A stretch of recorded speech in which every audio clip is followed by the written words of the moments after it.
네, 성도 여러분 안녕하세요. 네, 좋은 안식일입니다. 행복한 안식일입니다. 오늘은 여러분들과 함께 내 자리는 어디인가 라고 하는 제목으로 말씀 나누겠습니다.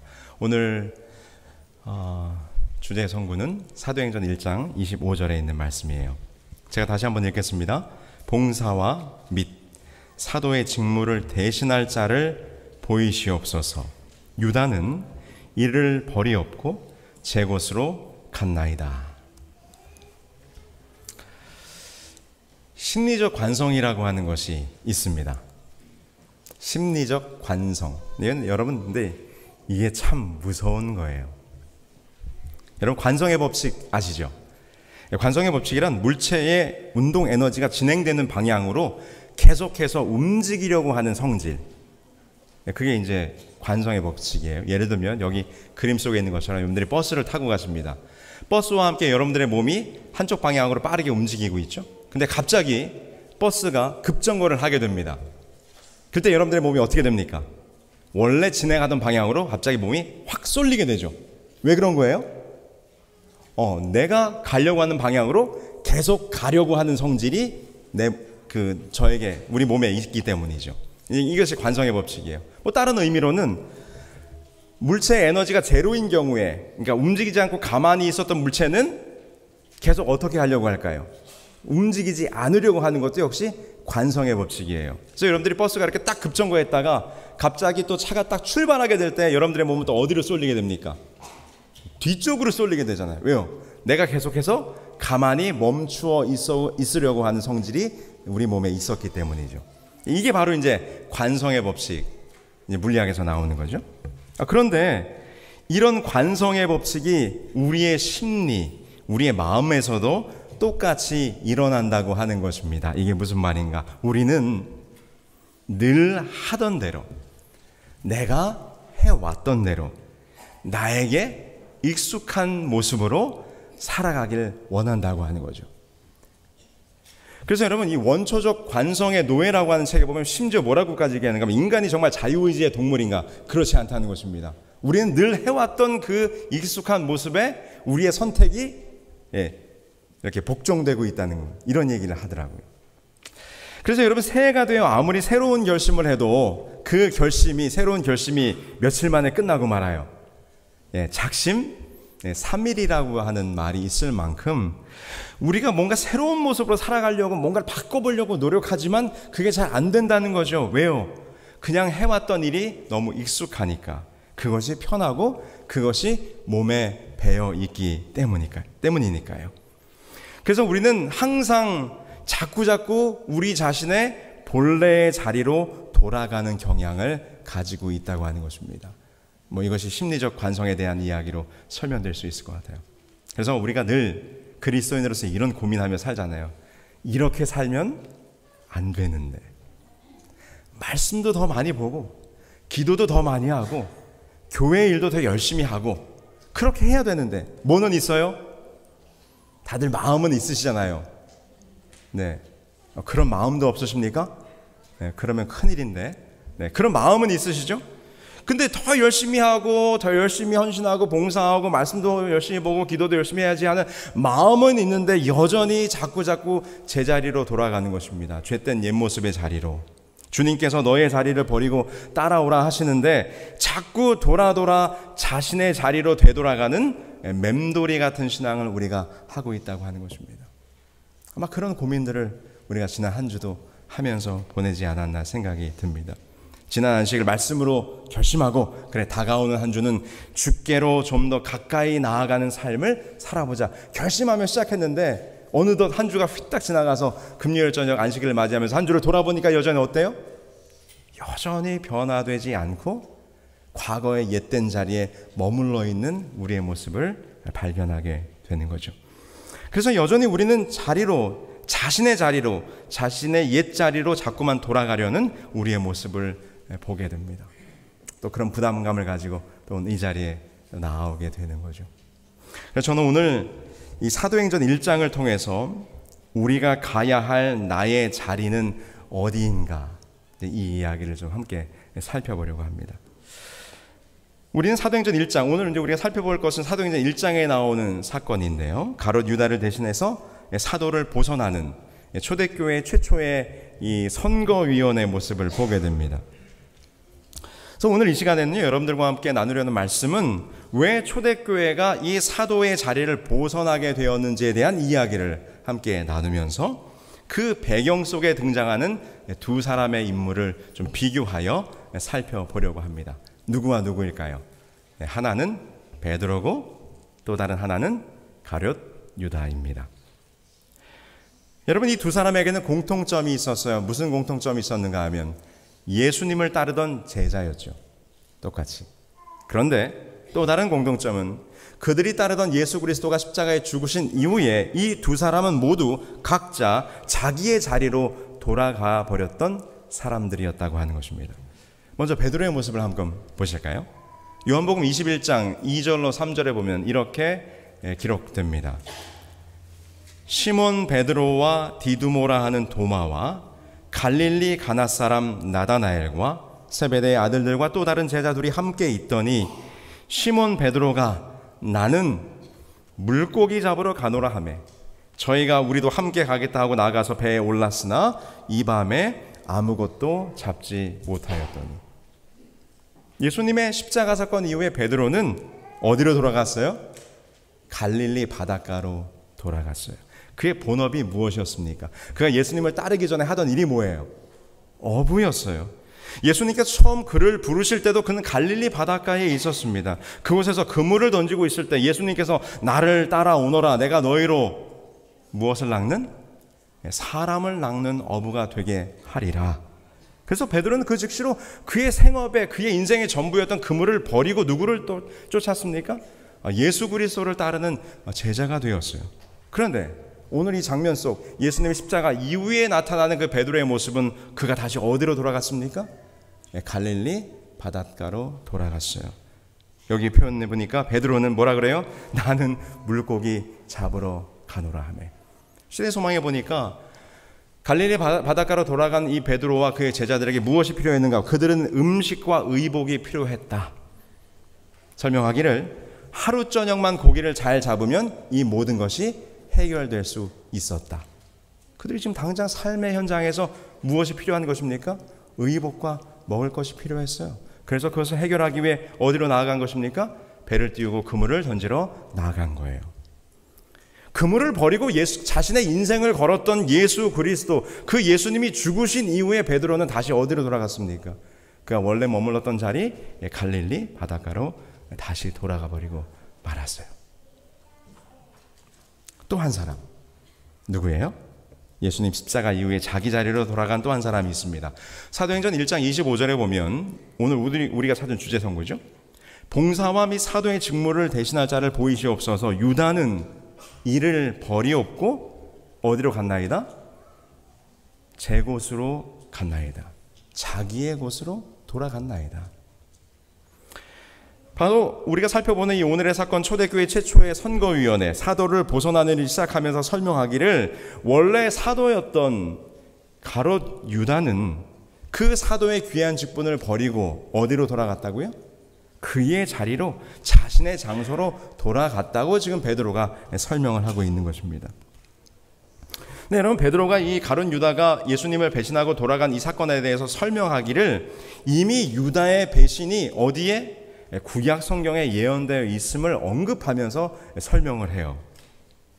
사도행전 1장 16절에 보니까 이렇게 기록하죠. 형제들아, 성령이 다윗의 입을 통하여 예수 잡는 자들의 길잡이가 된 유다를 가리켜 미리 말씀하신 성경이 어떻게 되었다고요? 응하였으니 마땅하도다. 지금 다윗의 입을 통하여, 이 다윗의 입을 통하여라고 말한 이 부분은 바로 시편을 의미하는 거예요. 시편의 말씀을 통해 예언된 예수 그리스도를 배신할 유다의 사건이 이미 예언되어 있고 그것이 응하였다라고 지금 설명하고 있는 것입니다.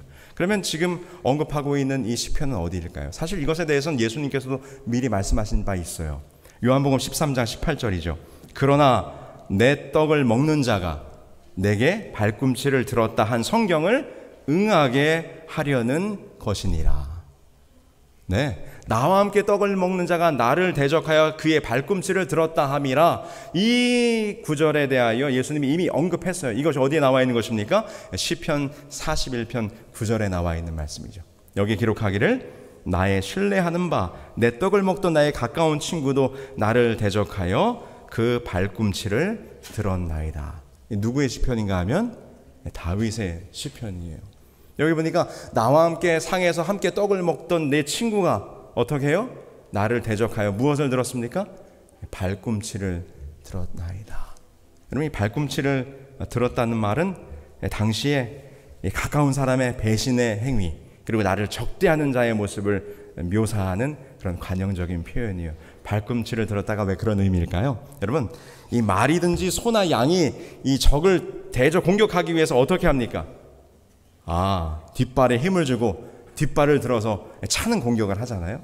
그래서 이제 이 소나 이 가축을 다루는 사람들은 말이나 소의 뒤편에 서질 않잖아요.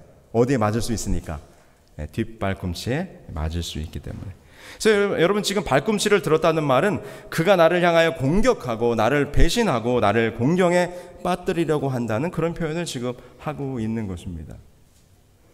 그러면 실제로 이 시편 41편에 나오는 다윗이 말한 나를 배신한 그 친구는 누구일까요? 사실 이 사건은 이 압살롬의 반역을 배경으로 하고 있는데, 여기서 나온 발꿈치를 든 그 나의 친구는 바로 다윗의 작전 참모였던 아히도벨을 말하는 것입니다. 이 아히도벨이 다윗을 배신했어요. 압살롬이 반역을 일으키니까 다윗을 배신하고 누구의 편에 섰어요? 이 압살롬의 편에 섰거든요. 근데 사실 이 아히도벨이 그렇게 할 수밖에 없었던 사실 좀 사연은 있어요. 무슨 사연이 있는가 하면, 이 아히도벨은 우리가 잘 아는 밧세바의 할아버지예요. 사무엘하를 읽어보시면 이 밧세바의 아버지는 엘리암이라고 표현되어 있고, 그 엘리암의 아버지가 누구라고요? 이 아히도벨이라고 되어 있습니다. 그 자기의 손녀딸을 누가 갈취한 거예요? 다윗이 갈취했었기 때문에 이 아히도벨의 마음속에는 아마도 이 다윗에 대한 적대적인 마음이 있었을 거예요. 근데 마침 그때 뭐가 일어난 것입니까? 이 압살롬의 반역이 일어나게 된 거죠. 그러자 이 아히도벨은 다윗을 배신하고 압살롬의 편에 서게 된 것입니다. 그러니까 자기 아내의 할아버지니까 가족관계로서도 매우 가까운 사이였죠. 그러니까 아마 이 시편의 표현 속에처럼 아마도 같은 테이블에서 한 식구로서 음식을 나누기도 하고, 그리고 그와 함께 수많은 전쟁에서 함께 했던 친구였기 때문에 아마도 이 시편 41편을 쓸 때 다윗은 매우 당황스럽고 놀라고 또 난감했을 거예요. 나의 가족이었던 사람이, 나의 친구였던 사람이, 나와 함께 떡을 먹던 이자가 나를 대적하여 일어났다고 하는 거죠. 예수님께서도 아마 그와 같은 심정으로 말씀하셨을 거예요. 나와 함께 내 떡을 떼는 자가 나를 대적하여 발꿈치를 들 것이 그 말씀이 응하게 될 것이라. 지금 시편의 기록을 인용하면서 자기와 함께 식사하고 함께 생활하던 유다의 배신을 언급하고 있는 것입니다. 그러면서 베드로는 말하기를 뭐라고 이야기해요? 이 유다가 이 사도의 직분, 봉사의 직분을 버리고 어디로 갔다고요? 제 곳으로 갔나이다. 자신의 곳으로. His own place. 그의 자리로 돌아갔다고 이야기하는 거예요. 여러분, 베드로는 자신의 자리, 그러니까 예수님의 십자가 이후에 베드로도 자신의 자리로 돌아갔어요. 그가 돌아간 자리는 어디였습니까? 갈릴리 바닷가였죠. 그러면 여러분, 가룟 유다가 예수 그리스도를 배신한 다음에 돌아갔던 그의 자리는 어디였습니까? 그의 돌아간 자리는 어디였어요? 마태복음 27장 5절로 7절에 보면 가룟 유다의 모습이 이렇게 설명되어지고 있습니다. 유다가 은을 성소에 던져놓고 물러가서 스스로 목매어 죽은지라. 대제사장들이 그 은을 거두며 가로되 이것은 핏값이라 성전고에 넣어둠이 옳지 않다 하고 의논한 후 이것으로 토기장에 밭을 사서 나그네의 묘지를 삼았으니. 베드로가 이 사도의 직분을 버리고 유다가 자기의 길로 자기의 곳으로 돌아갔다고 했는데, 성경의 기록을 보니까 그가 어디로 돌아갔어요? 대제사장들에게 가서 예수님을 팔아넘긴 은전을 집어 던지고 그것에 대한 죄책감으로 그는 어느 한 곳에 가서 스스로 목매어 죽게 됩니다. 이것에 대해서 베드로가 조금 더 붙여서 설명하죠. 사도행전 1장 19절입니다. 이 일이 예루살렘에 사는 모든 사람에게 알게 되어 본 방언에 그 밭을 이르되 아겔다마라 하니 이는 피바치라는 뜻이라. 그러니까 지금 가룟 유다는 예수 그리스도를 배신하고 그의 귀중하게 선택받았던 사도의 직분을 버린 다음에 자신의 자리로 돌아갔다고 베드로가 얘기했는데, 그가 돌아간 자리는 어떤 자리였습니까? 그는 죽음의 자리로 돌아갔어요. 이게 설명하기를 그 밭을 무엇이라? 아겔다마라, 피밭이라.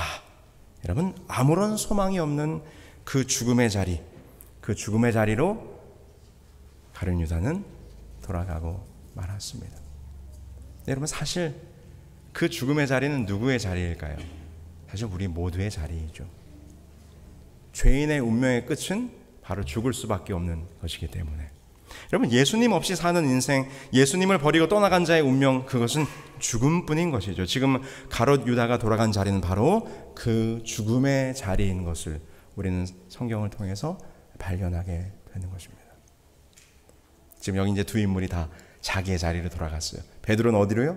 갈릴리 바닷가로 돌아갔고, 가룟 유다는 결국 예수님 없이 사는 사람의 종착점인 죽음의 자리로 가고 말았죠.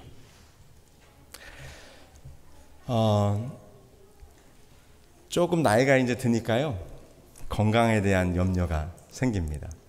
특별히 저는 이 당뇨에 대한 부담감을 가지고 살아가고 있어요. 왜냐하면 저의 집안 내력이 다 당뇨가 있으셨어요. 저희 할아버지도 당뇨, 할머니도 당뇨, 그리고 저희 아버지도 당뇨.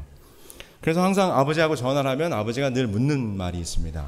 너 혈당은 괜찮냐? 이걸 꼭 물으세요. 근데 그 이유가 저희 아버지가 제 나이 때에 이제 혈당약을, 이 당뇨약을 드시기 시작했거든요. 그러니까 조금 일찍 시작되셨어요. 근데 참 다행스럽게도 지금까지는 아주 정상입니다. 또 명색이 건강밥상 와이프를 두고 있는데 제가 또 당뇨에 걸리면 안 되잖아요. 네. 여러 가지로 부담스럽습니다. 네. 근데 문제는 제가 통제할 수 없는 저의 문제가 하나 있어요. 뭐가 문제일까요? 제가 탄수화물을 좋아한다는 것입니다. 탄수화물. 여러분, 이 정제된 탄수화물은 혈당 조절에 아주 치명적이죠. 네. 근데 특별히 저는 밀가루 음식을 너무 좋아해요. 국수, 라면은 정말 통제가 안 됩니다. 그래서 저희 집 사람이 저에게 가장 많이 하는 잔소리 중에 하나가 라면 좀 그만 먹어라. 근데 공식적으로 이제 안식일 저녁은 라면이 허락되는 날이에요. 그러면 여러분, 저는요, 안식일 아침이 되면 벌써 저녁에 라면 끓여 먹을 생각에 마음이 막 설레어요. 가끔 뭐가 생각나냐면, 청량리에 있던 해성 칼국수, 거기에서 닭칼국수를 막 3그릇씩 막 연속으로 먹던 막 그 생각이 나면서 너무 그리워요, 그 칼국수가. 네. 근데 제가 스스로 이제 저도 조심을 해야 되니까, 사실은 그 당뇨는 유전되진 않아요. 근데 그 가족의 식습관이 유전되기 때문에 당뇨에 걸리는 것입니다. 근데 제가 이렇게 밀가루를 좋아하기 때문에 저 스스로도 저에게 자극을 주기 위해서 종종 제가 무슨 방송을 보는가 하면 생로병사의 비밀이라고 하는 TV 프로를 봅니다.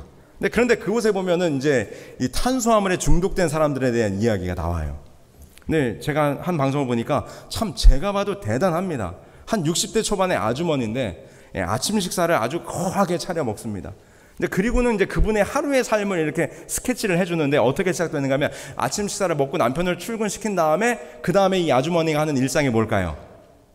네, 한국 아주머니들이 남편 출근시키고 하는 중요한 일상이 있잖아요.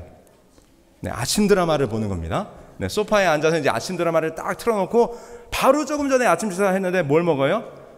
가래떡을 딱 꺼내가지고 전자레인지에 쫙 돌려서 꺼내요. 그리고는 이 가래떡을 먹으면서 얼마나 행복해하는지 몰라요. 그 떡을 먹으면서. 그러면서 아침 드라마가 딱 끝나면 그 다음으로 뭐가 시작되는가 하면 이제 주섬전 빵을 꺼냅니다. 빵을 꺼내가지고 설탕이 많이 들어가 있는 믹스 커피를 탁 타가지고 또 빵을 딱 먹어요. 근데 그런 사람들이 이제 여러 사람이 보여준 다음에 그 다음에 어떻게 돼요? 이 생로병사의 비밀을 보면 그런 사람들 다 모아가지고 이제 건강검진을 딱 하잖아요. 아니나 다를까 이 아주머니 건강검진했는데 뭐가 나왔을까요? 뭐 당뇨에 지방간에 고지혈증에 뭐 아니면 온갖 나쁜 거 다 나왔어요. 그리고 이제 의사 선생님이 그분들을 다 상담을 합니다. 뭐라고 상담할까요? 뭘 바꾸라고? 식습관을 바꾸라고 상담을 하죠. 근데 어떨까요?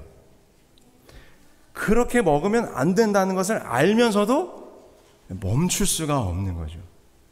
제가 그 아주머니가요, 이 아침 드라마를 보면서 가래떡을 먹던 그 아주머니의 표정이 아주 너무나 생생하게 기억해요. 이 전자레인지에서 떡을 꺼내면서 아이고 맛있게 됐네 이러면서 그 떡을 다 가져가는데 얼마나 그분이 행복해 하시는지. 근데 이제 그 방송에 보면 그 아주머니가 먹는 약을 막 꺼내요. 이제 그 PD가 그걸 시키거든요. 근데 그 서랍장에서 약을 꺼내는데 뭐 혈압약, 고지혈약, 당뇨약, 위장약 한 끼에 먹는 약이 한 움큼이에요. 네.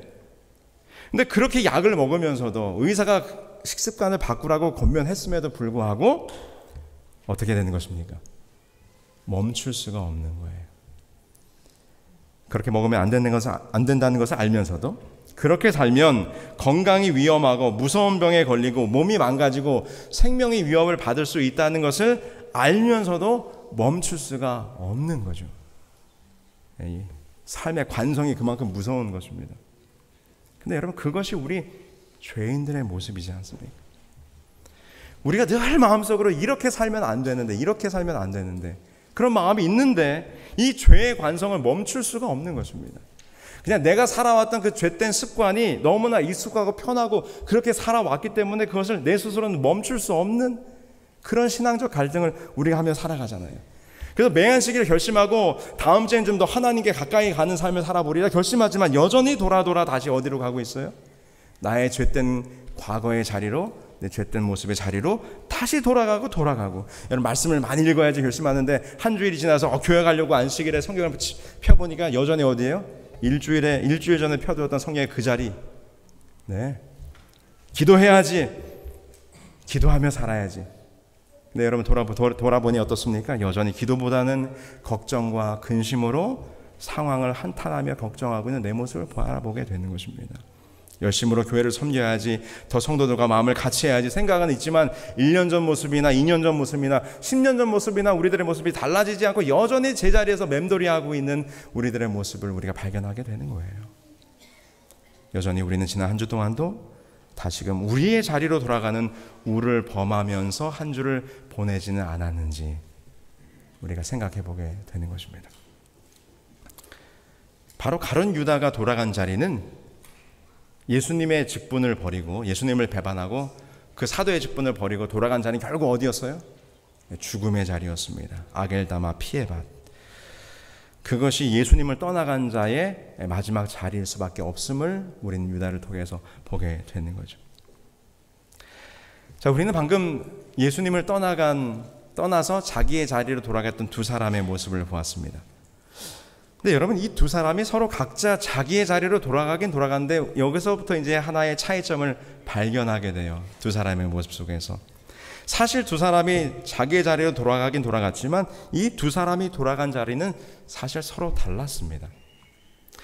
그럼 베드로가 예수님의 십자가 이후에 갈릴리로 간 것은 마치 그 장면만 보면 그가 예수를 따르던 것을 이제 포기하고 자기가 옛날에 살았던 어부로서의 삶으로 다시 돌아간 것처럼 보이지만 사실 그것이 아니었어요. 신의 소망에 보면 이 베드로가 갈릴리로 돌아간 것을 잘 설명해 주고 있는데 뭐라고 설명하는가 하면 예수께서 내가 너희를 갈릴리에서 다시 만나리라. 마가복음 16장 7절에 그렇게 약속하셨거든요. 그래서 베드로는 예수님의 십자가의 죽으심과 부활 이후에 누구를 다시 만나려고 한 거예요? 내가 갈릴리에 가서 누구를 기다리리라? 예수 그리스도를 기다리리라. 그래서 시대 소망에 보니까 그는 기쁜 마음으로 그분을 다시 만나기 위해 자신의 고향으로 돌아왔다라고 이렇게 설명하더라고요. 물론 장소는 같은 자리예요. 예수님을 만나기 전에 같은 갈릴리 바닷가 어부로서의 살던 자리. 그러나 지금은 전혀 다른 의미의 장소입니다. 어떤 의미의 장소인가? 지금 베드로가 돌아갔던 그 자신의 자리는 자신이 예수님을 처음 만났던 곳. 그래서 내가 죄인임을 깨달았던 곳. 그리고 예수님께서 나를 따라오라 말씀하셨을 때 자신의 모든 것을 포기하고 예수 그리스도를 따랐던 회개와 결심과 헌신의 자리로 베드로가 다시 돌아가는 것입니다. 그리고 그곳에서 누굴 또 다시 만나요? 예수 그리스도. 다시 부르시는 예수 그리스도를 다시 만나게 되었던 거죠.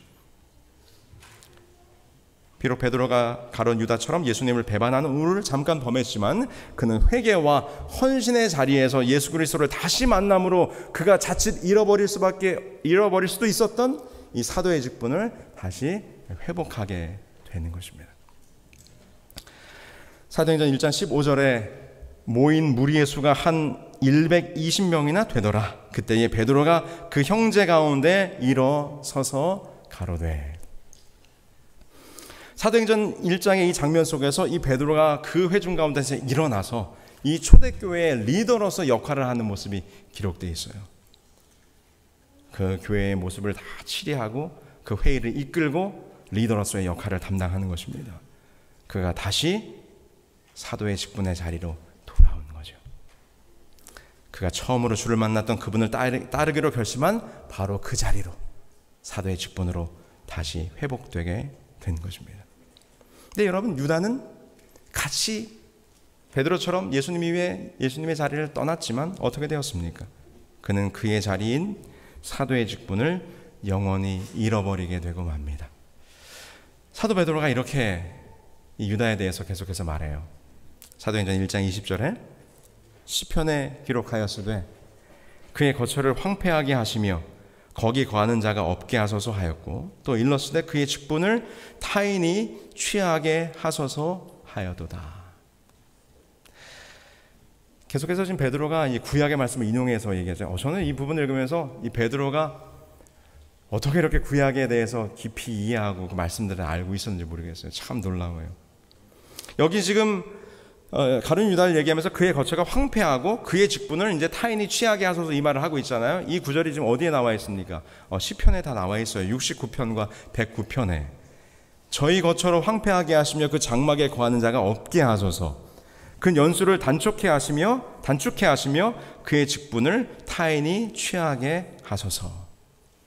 지금 베드로가 그 구약의 성경 구절을 인용하면서 이 가룟 유다가 예수 그리스도를 버리고 자기의 자리로 그 사도의 직분을 버리고 떠난 것에 대해서 설명하고 있는 것입니다. 그런데 이렇게 성경의 부정적인 예언의 성취로서 누가요? 가룟 유다는 자기의 사도 직분을 영원히 잃어버리게 된 거죠. 그리고 그는 모든 죄인들이 갈 수밖에 없는 죄인의 자리, 곧 죽음의 자리로 돌아가고 말았습니다. 성도 여러분, 오늘 우리는 두 인물을 함께 살펴봤습니다. 모두 다 자기의 자리로 돌아갔던 공통점이 있던 인물이에요. 그런데 하나는 다시 사도의 자리로 돌아왔고 또 다른 하나는 영원히 돌아오지 못하고 죄인의 자리, 그곳에서 영원한 죽음을 맞이하고 맙니다. 우리 앤드루스 한의교회 성도 여러분, 우리는 어떠한 자리에 서는 자들이 되어야 하겠습니까?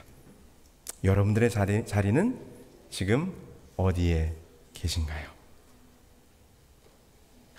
여전히 여러분들의 자리가 죽음의 자리, 이 세상의 자리, 또 욕망의 자리, 욕심의 자리, 그런 자리에 아직도 여전히 머물러 계신다면 오늘 이 시간 이후부터는 베드로처럼 다시 예수님께로 돌아오시는 귀한 결심이 있게 되기를 간절히 소망합니다. 시대 소망에 보니까요, 갈릴리에서 예수님이 나타나서 이 밤새 고기를 잡다 못 잡은 베드로를 부르시잖아요. 그때 베드로가 어떻게 했습니까? 그냥 즉시로 그 물에서 배에서 뛰어내려서 예수님께로 달려온 모습이 묘사되어 있어요. 여러분, 우리 모두도 베드로처럼 우리의 죄된 자리, 우리 옛 자리에서 뛰쳐나와서 예수님께로 달려나아가시는 우리 모두가 되면 정말 좋겠습니다. 이제 또 다른 한 주의 삶이 우리들에게 다가옵니다. 여전히 이 죄의 관성이 우리의 죄된 자리에 머물도록 지금 우리를 아마 굉장히 많이 프레셔를 줄 거예요.